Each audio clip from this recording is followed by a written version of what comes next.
The night in Ouagadougou is restless. The air is heavy, filled with the faint echo of sirens and the rumble of trucks carrying soldiers across the city. In one small neighborhood, an old man sits outside his clay house, listening. He has lived through drought, famine, and coups, but tonight feels different. His grandchildren cling to his arms, asking questions he cannot answer. Will they be safe tomorrow? Just a few streets away, a mother grips the hand of her young son. She pulls him closer, as the sound of gunfire drifts from the northern outskirts. In her other arm, she holds a small bundle of clothes, the only belongings she could gather before fleeing her village. Her eyes, tired and red, search the darkness for hope. At the center of this storm is Ibrahim Traoré, a man barely older than the soldiers he commands.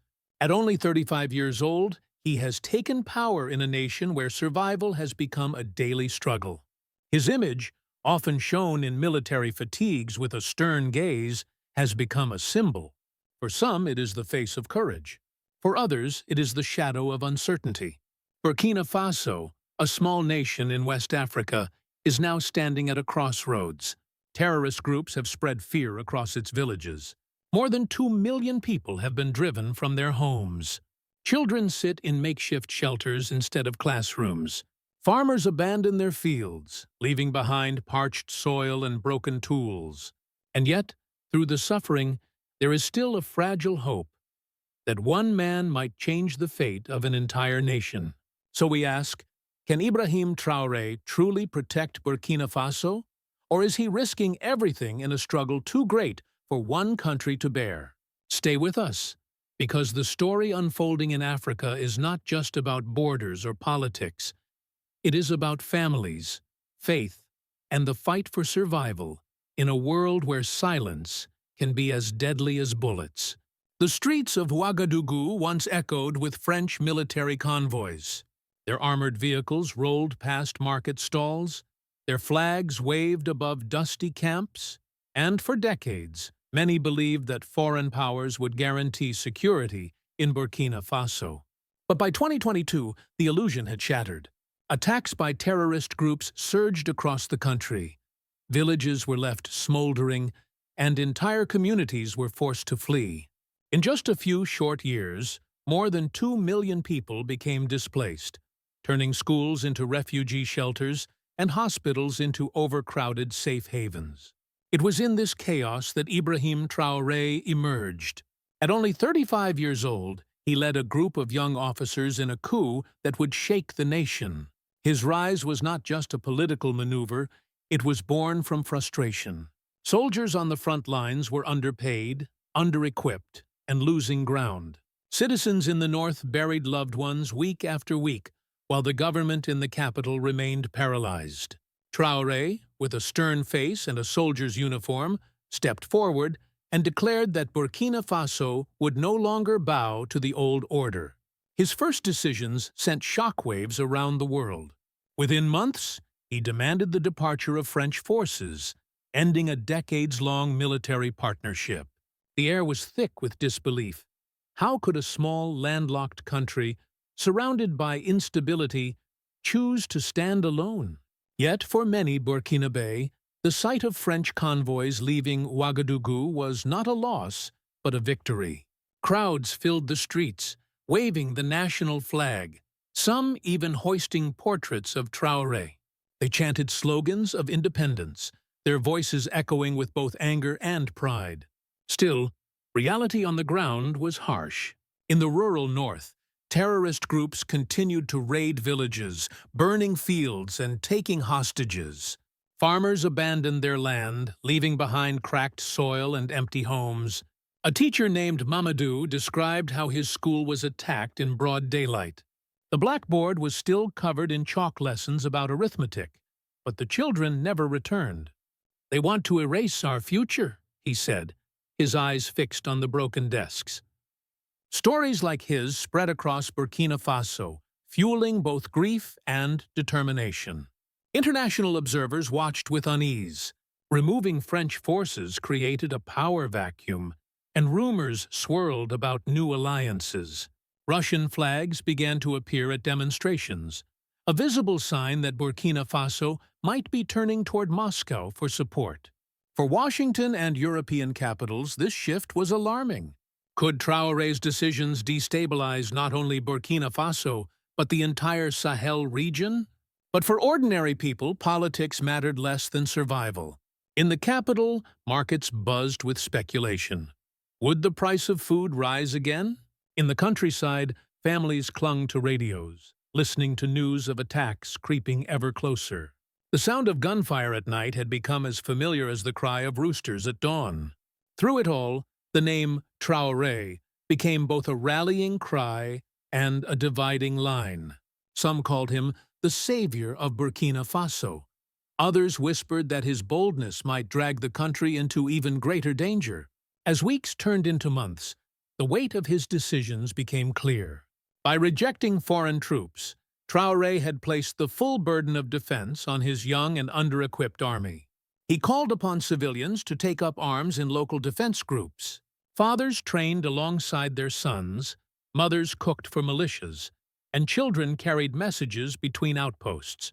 The entire nation seemed mobilized for survival.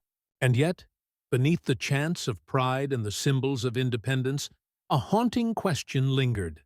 Can Burkina Faso truly survive alone? A country of just over 20 million, facing some of the most violent insurgent groups on the continent, was now standing without its traditional allies. The world looked on with curiosity and concern, waiting for the moment when bold words would meet the unforgiving test of reality. But the deeper question remained unspoken, hanging in the minds of every Burkinabe mother, every displaced farmer, and every soldier on the front line. Had Traoré taken the first step toward liberation, or had he unknowingly set his nation on a path toward disaster? The defining moment came on a hot afternoon in Ouagadougou. Standing before thousands of citizens and soldiers, Ibrahim Traoré raised his voice over the roar of the crowd. Burkina Faso will no longer kneel before foreign masters. Our destiny is ours to shape. The words cut through the humid air, bold and defiant. For decades, no leader had dared speak so openly, so directly, against the legacy of colonial power. The reaction was electric.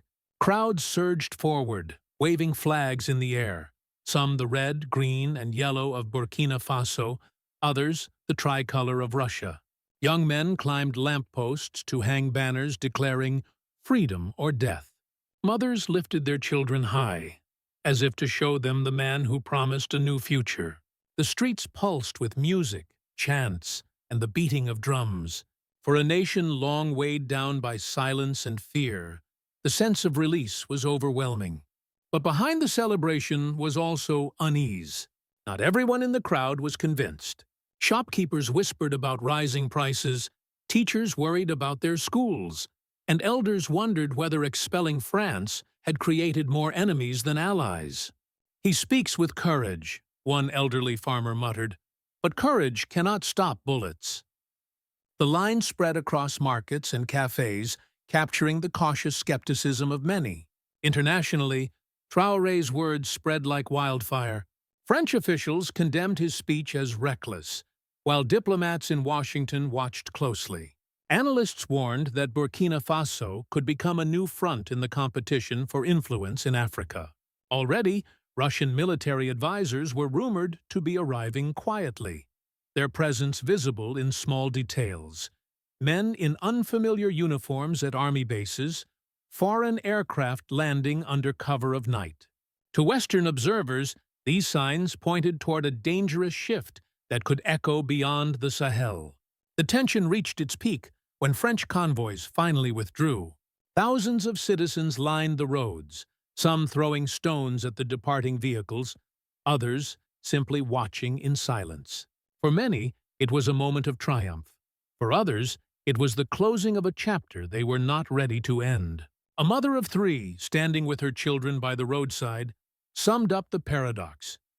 "We wanted them gone, but now, who will protect us?" At the same time, Burkina Faso's soldiers were mobilizing in new ways. Traoré had ordered a nationwide campaign against terrorist groups. Young recruits marched into training camps with rifles slung across their shoulders, chanting songs of unity. In the villages, militias formed from volunteers, farmers, tailors, shopkeepers, all taking up arms in defense of their homes. It was a picture of resilience, but also of desperation. The state was calling on its citizens not just to live but to fight for survival. The mood in Ouagadougou reflected this duality. At night, the city glowed with bonfires and rallies where citizens danced and sang of independence. But as dawn broke, the same people lined up outside bakeries, wondering whether there would be enough bread. The faces of the people told the truth. Hope and fear, side by side. And yet, despite the uncertainty, one fact was undeniable. Traoré had captured the imagination of his people.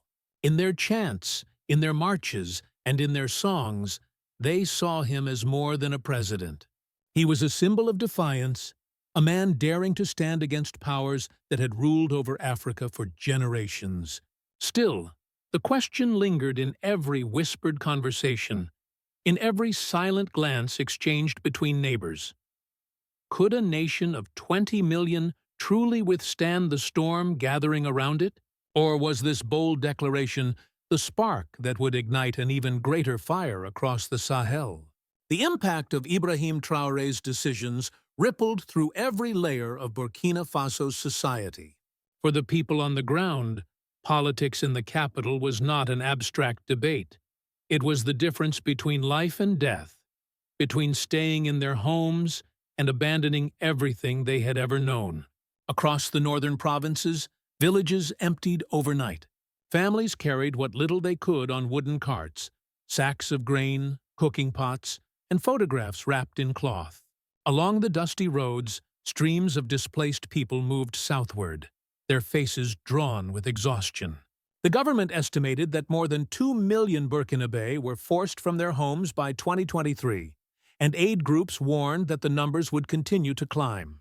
Schools bore some of the harshest consequences. Over 4,000 classrooms were shuttered, their doors padlocked or their walls riddled with bullet holes. Teachers who once stood before chalkboards now stood in refugee lines. For children, the trauma was not just the sound of gunfire, but the silence of lost education. A boy named Issa, no more than 10 years old, sat on a bench in an abandoned schoolyard, tracing numbers into the dust with his finger. "I want to go back," he whispered. His words echoed the voices of an entire generation caught in limbo.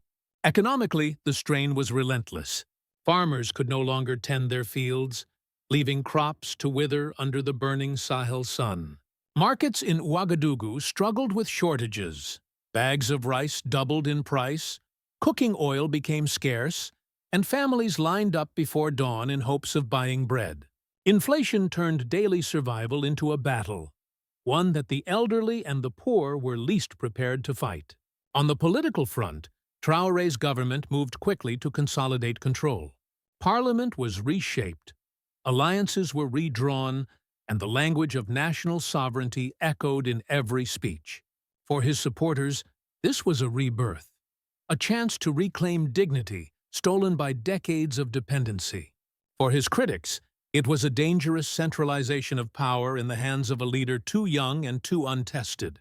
Whispers of authoritarianism began to circulate, though few dared to speak them aloud in public squares. Meanwhile, the military itself was stretched thin. Soldiers were deployed on long missions with minimal equipment. Volunteers from civilian defense groups patrolled streets with little more than hunting rifles and courage. Families sent their sons to the front, often with the blessing of mothers who knew they might never see them again. The burden of national defense was no longer carried by an army alone. It rested on the shoulders of ordinary people. The psychological toll was visible everywhere. Churches and mosques filled with worshippers seeking comfort and faith. Priests prayed for peace, imams called for resilience, and entire congregations wept together as they buried their dead. Amidst the chaos, faith became both a refuge and a rallying cry, a way to endure in the face of overwhelming uncertainty. Yet, through all of this suffering, a quiet resilience persisted. Women formed cooperatives to share food. Elders told stories at night to keep children calm. Soldiers sang songs around campfires to remind themselves of why they fought. These small acts of endurance painted a portrait of a nation refusing to collapse, even as the odds grew darker. But beneath the resilience lay a haunting truth. Without strong allies, Burkina Faso risked being crushed under the weight of its struggle. As the region looked increasingly unstable, the question pressed harder with each passing day. Would the world, especially the United States, step forward? Or would it leave Burkina Faso to stand alone against forces far larger than itself? When Ibrahim Traoré expelled French troops and declared that Burkina Faso would stand alone, the tremors of his decision reached far beyond the dusty streets of Ouagadougou. In Paris, the shock was immediate. French officials condemned the move, calling it a betrayal of decades of partnership. For France, Burkina Faso had long been a cornerstone of its Sahel strategy, a foothold in West Africa where it could project influence and combat terrorism. Now, that foundation had been ripped away overnight. But the ripples did not stop in Europe. In Washington, analysts at the Pentagon and the State Department gathered around screens, reviewing satellite images and intelligence reports. What they saw worried them. In the vacuum left by France, new flags began to appear in demonstrations. Russian flags, carried by jubilant crowds in Ouagadougou. Rumors swirled that Russian private contractors were on the ground, training Burkinabe troops and offering equipment. For U.S. officials, the parallels to Syria and Libya were unmistakable. Once Moscow entered the stage, the balance of power shifted quickly, often to America's disadvantage. American policymakers faced a dilemma. On one hand, supporting Traoré risked legitimizing a coup-born leader who might tilt toward authoritarianism. On the other hand, ignoring him could hand Burkina Faso, and perhaps the entire Sahel, to rival powers. The region was already volatile. Niger, Mali, and Guinea had also experienced coups. Each move on the geopolitical chessboard seemed to push West Africa closer to breaking away from its traditional Western partners. Meanwhile, international institutions voiced concern but offered little concrete action. The United Nations released statements condemning the violence and urging dialogue. ECOWAS, the regional bloc, threatened sanctions but found itself weakened after years of internal disputes. African leaders expressed sympathy for Burkina Faso's plight but were cautious about embracing Traoré too closely, fearing they might provoke Western retaliation. In the eyes of many Burkinabe citizens, however, the West's hesitation only confirmed what they had long suspected, that foreign powers cared more about influence than about people. A displaced father in Kaya, holding his daughter by the hand, said it bluntly, "The world debates while we bury our children." His words, carried in local newspapers, struck at the heart of the divide between global strategy and human suffering. For older Americans watching this story unfold, the echoes of history are hard to ignore. The images of desperate families fleeing villages, of soldiers struggling against an elusive enemy, recall memories of Vietnam or Afghanistan, conflicts where the United States poured resources into fragile nations, only to see instability persist.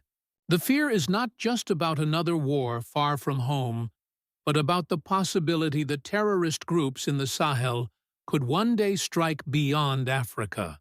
Already, intelligence reports suggest that networks operating in Burkina Faso are linked to groups with global ambitions. The question in Washington, whispered in think tanks and congressional hearings, is clear.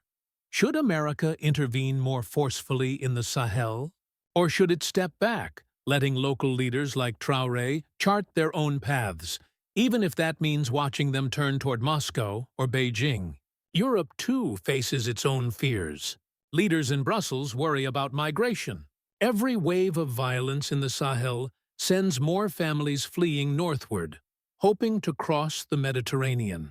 The prospect of millions more refugees adds urgency to the debate. Stability in Burkina Faso, once seen as a local matter, now appears as a hinge point for Europe's future. Meanwhile, China quietly expands its role, investing in mining projects and infrastructure. Unlike the West, Beijing avoids lectures about democracy, instead offering loans and construction crews. For a struggling government like Traoré's, the appeal is obvious: quick deals, fewer conditions.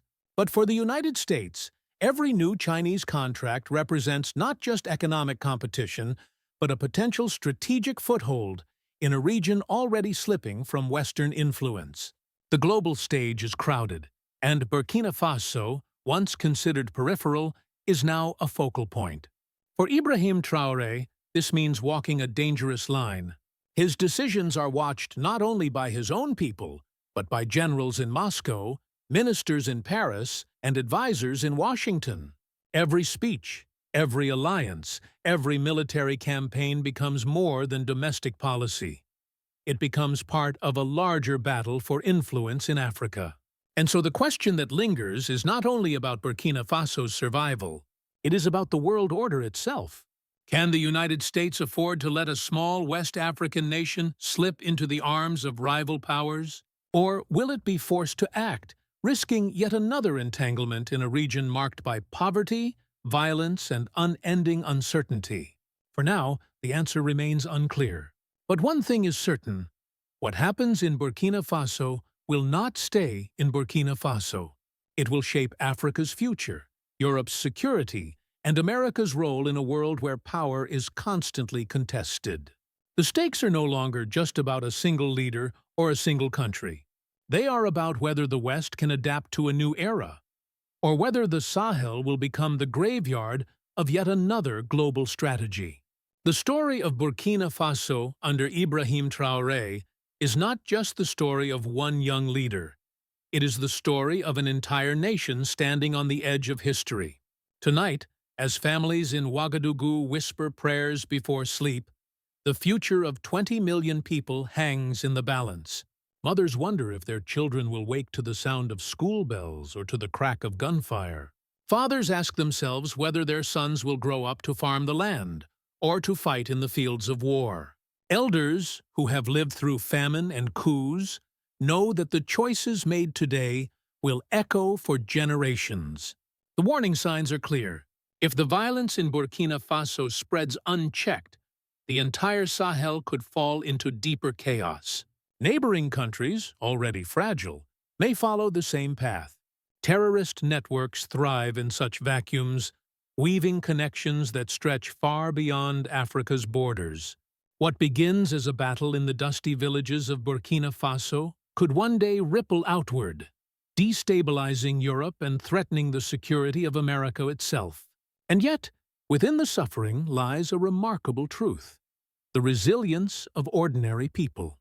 Families sharing the last loaf of bread, soldiers marching with broken boots but unbroken spirit, children tracing their lessons in the dirt because they refuse to forget how to learn. These are the images that remind us that even in the darkest nights, the human spirit endures. For Americans watching from afar, the questions are urgent and sobering. Is Ibrahim Traoré the hope Africa has long awaited, a symbol of dignity rising against decades of exploitation? Or is he a risk, a young man whose boldness could plunge his country deeper into violence and draw the world into another long, costly entanglement? History teaches us that silence carries its own cost. To look away is to allow injustice to grow stronger. But to intervene blindly risks repeating mistakes we swore we would never repeat. The choice is not simple, but the responsibility to pay attention is undeniable. If the people of Burkina Faso can face fear with courage, then surely we can face their story with honesty. We may not carry rifles in their streets, but we carry voices. We may not share their soil, but we share a world where instability anywhere can shake peace everywhere. If this story has stirred something within you, let it guide your reflection. Speak about it at your dinner table. Pray for the families who tonight sleep under open skies.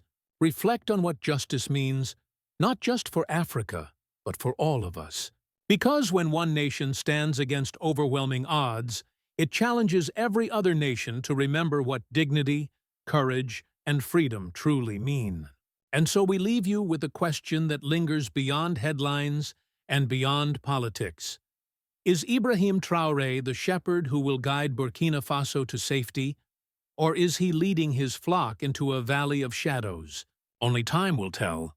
But let us not close our eyes, for in their struggle we may glimpse our own. In their courage we may rediscover the meaning of faith. And in their uncertain journey we may hear the eternal reminder that justice delayed is justice denied. If you believe in justice, if you believe in the worth of every child, every family, every life, then carry this story with you. Not as entertainment, not as background noise, but as a call to conscience. Share it in your own way, not because someone asked you to click a button, but because silence is the ally of oppression. May God bless Burkina Faso. May He bless the families who endure, the soldiers who fight, and the children who still dream of a future in peace. And may He bless all of us with the wisdom to act not in fear, but in faith, knowing that the fate of a small African nation is never truly distant. It is bound to our own by the unbreakable thread of human dignity.